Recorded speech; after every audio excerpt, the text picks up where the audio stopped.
அதிபர் தந்தை உள்ளிட்ட அனைத்து அருள் தந்தையர்களுக்கும் மேடையில் வெற்றிருக்கின்ற பெரியோர்களுக்கும் உங்கள் அனைவருக்கும் எனது அன்பான மதிய வணக்கத்தை முதலிலே தெரிவித்துக் கொள்கின்றேன். நிறையா பேசிட்டாங்க, இன்னொரு 6 பேர் பேசணும். இந்த நாள் ஒரு அருமையான நாளாக பார்க்கிறேன்.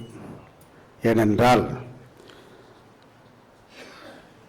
திருமிகு என்.எம். புஷ்பராஜ், திரு ஆரோக்கிய ஜோசப், திருமதி கே. சாந்தி, திருமதி லியோ, திரு ஏ. மரியமிக்கேல் ஆகியோர் பல ஆண்டுகள் இந்த நிறுவனத்தில் பணியாற்றிவிட்டு ஓய்வு பெறுகின்ற ஒரு சூழல்.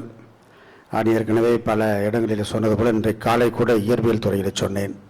அதாவது ஒரு நிறுவனத்திலிருந்து ஒரு 16 பேர் வெளியே போகிறது என்பது மிகப்பெரிய ஒரு வெற்றிடத்தை விட்டு செல்கிறார்கள். அந்த வெற்றிடத்தை நிரப்புவது என்பது எதிர்புறம் அமைந்திருக்கிற உங்கள் அனைவருடைய கைகளிலும் இருக்கிறது. ஏனென்றால் இவர்கள் வெளியில் செல்கிற பொழுது, ஓய்வு பெற்று வெளியில் செல்கிற பொழுது அனுபவத்தை வெளியில் எடுத்துச் செல்கிறார்கள். கடமை உணர்வை அதுவரை நிறுவனத்திற்கு கொடுத்தவர்கள் இந்த நிறுவனத்திலிருந்து வெளியில் செல்கிறார்கள். அர்ப்பண உணர்வை, அதே போன்று அறிவு தெளிவை அவர்கள் வெளியில் சென்றுகிறார்கள். அப்படி என்றால் அந்த வெற்றிடத்தை நிரப்புவது என்பது எதிர்புறம் அமைந்திருக்கிற உங்கள் ஒவ்வொருவருடைய கையிலும் ஒவ்வொருவருடைய பொறுப்பிலும் இருப்பதை நான் உணர்கிறேன்.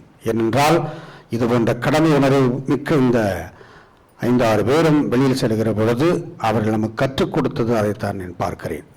ஒவ்வொருவரை பற்றி நான் நிச்சயமாக சொல்ல முடியும். ஏனென்றால் 1987 நான் சபையில் சேர்ந்து நவதுறவரம், அதன் பிறகு இளந்துறவரம் முடித்த பிறகு தத்துவங்களுக்காக புனேக்கு செல்லுகின்ற பொழுதெல்லாம் திருச்சி வளனார் கல்லூரிக்கு எல்லா இளவல்களும் வந்து செல்வோம். இங்கே வர்றப்பெல்லாம் பார்க்குறதுன்னா அங்கே அந்த ரெசிடென்ஸில் வேலை செஞ்சவங்க எந்த ஒரு அர்ப்பண உணர்வோடு அங்கு வேலை செய்தார்கள்.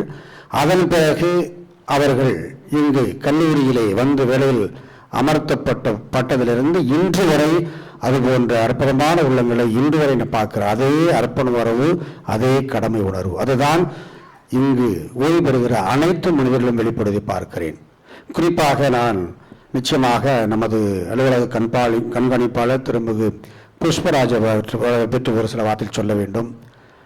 ஏறக்குறைய நான் 2006 இங்கு பயிற்றுவிக்க வந்த போலிருந்து அவரை பார்க்கிறேன். அவருடைய அன்னார் என்னுடைய வகுப்பு தோழர், அவரை நன்றாக தெரியும். அதன் பிறகுதான் அவரை பார்த்தேன். மிக பொறுமையானவர், அதே போன்றும் அறிவில் ஆழமிக்கவர். எந்த ஒரு குழப்பமும் இல்லாமல் யாருக்கும் எந்த ஒரு குழப்பத்தையும் எளிதிலே தீர்த்து வைக்கக்கூடிய ஒரு அற்புதமான மனிதராக பார்க்கிறேன். நிச்சயமாக அவர் அந்த அலுவலகத்தில் இல்லாத மிகப்பெரிய ஒரு வெற்றிடமாக பார்க்கிறேன்.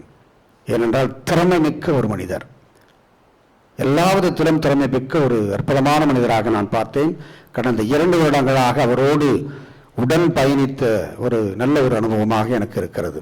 எனவே இது போன்ற நல்ல உள்ளங்கள் நமது நிறுவனத்திலிருந்து ஓய்வு பெற்று வெளியில் செல்வது என்பது நிச்சயமாக ஏற்றுக்கொள்ள முடியாத ஒன்றுதான். இருப்பினும் அரசாங்கத்தின் விதிகளின்படி அவர்கள் ஓய்வு பெற வேண்டி இருக்கிற ஒரு சூழல்.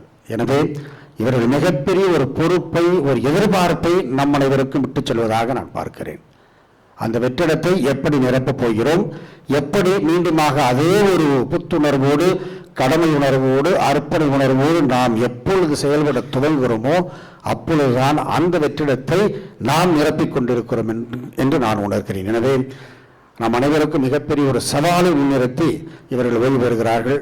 அத்தனை பேரும் இறைவனுடைய ஆசிராலும் வழிநடத்துதலும் மகிழ்ச்சியும் மன நிறைவிலும் தொடர்ந்து வாழவும், அதே போன்று அவளுடைய பங்களிப்பானது நிச்சயமாக நமது கல்லூரிக்கு ஜபத்தின் வழியாக நிச்சயமாக இருக்கும் என்று நம்புகிறேன். ஏனென்றால் நீங்கள் ஏதோ இந்த நிறுவனத்தில் இருந்து செல்வது முற்றிலுமாக நிரந்தரமாக செல்வது அல்ல, மாறாக தொடர்ந்து தொடர்பில் இருங்கள். நிறுவனம் தொடர்ந்து உங்களால் வளரட்டும், வளர்ச்சி பெறட்டும். அதுதான் என்னுடைய வேண்டுகோளாக பார்க்கிறேன். எனவே உங்கள் அனைவருக்கும் இறைவன் நல்ல மகிழ்ச்சியையும் மன நிறைவையும் கொடுத்து உங்களுடைய ஓய்வு பெறுகின்ற வயது இது ஒரு வயதை அல்ல, இருப்பினும் காலத்தின் சூழலால் நீங்கள் ஓய்வு பெறுகிறீர்கள். இறைவன் உங்களை ஆசீர்வதித்து வழிநடத்த தொடர்ந்து ஜெபிக்கின்றேன். வாழ்த்துக்கள். நன்றி.